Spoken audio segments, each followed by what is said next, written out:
So, anihan na naman mga idol. So, ang papay ko nyo ay pupunta na naman sa mga bukid-bukid para makialam-alam sa mga bagay-bagay na kinagisnan at kinalakihan. So, ito, kailangan na nating magtrabaho at syempre, una-una, nagpalipad tayo ng drone pero ito yung nangyari. Tingnan mabuti kasi binato ni Kuya yung ating drone. Ano naman like niya?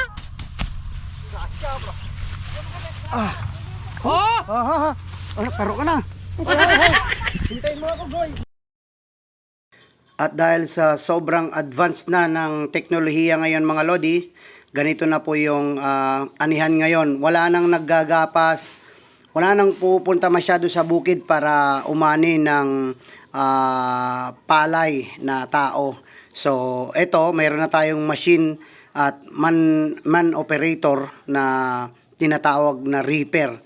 So, bihira na po yung naggagapas ngayon. Dubar na.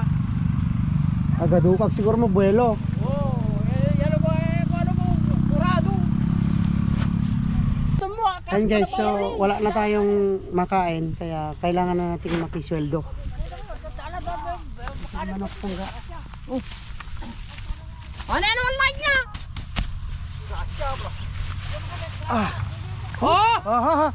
Karo ka na. Hoy. Hintayin mo ako, Goy. Boy.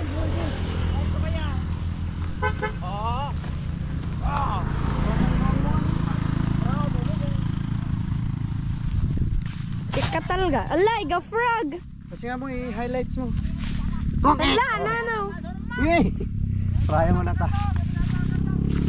Laki karay yun. Pero mabawas ita ba? Nasamo. Hari bawas.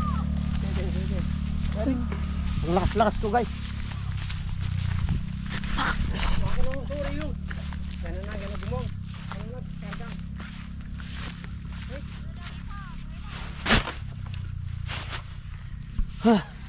So, kailangan nating magtrabaho kasi pag di tayo magtrabaho wala tayong kakainin.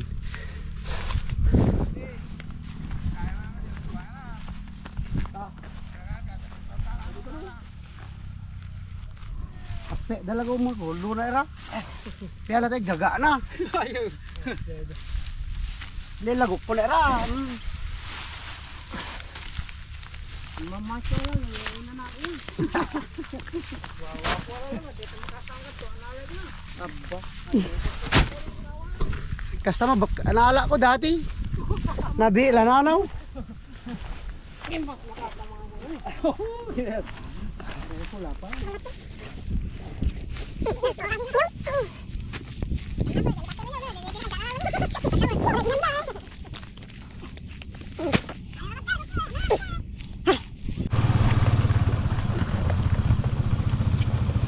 Lakad bilis siya rin no.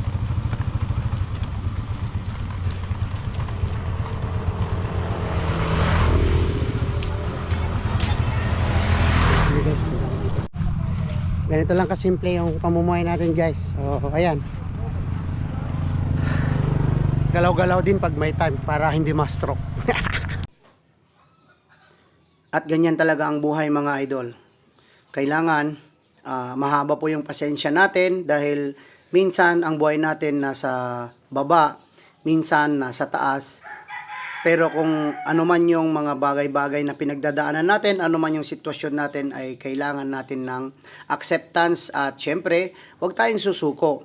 Kailangan happy pa rin tayo, masaya tayo kung ano yung meron tayo, matuto tayong makontento, masaya tayo araw-araw at huwag tayong magpa-apekto kung ano man yung mga bagay-bagay na ayun guys, kailangan na nating magtrabaho kasi wala na tayong ipabambili ng pagkain natin. So, anong gagawin natin pag wala tayong trabaho? Siyempre magugutom tayo. Kaya galaw-galaw din pag may time.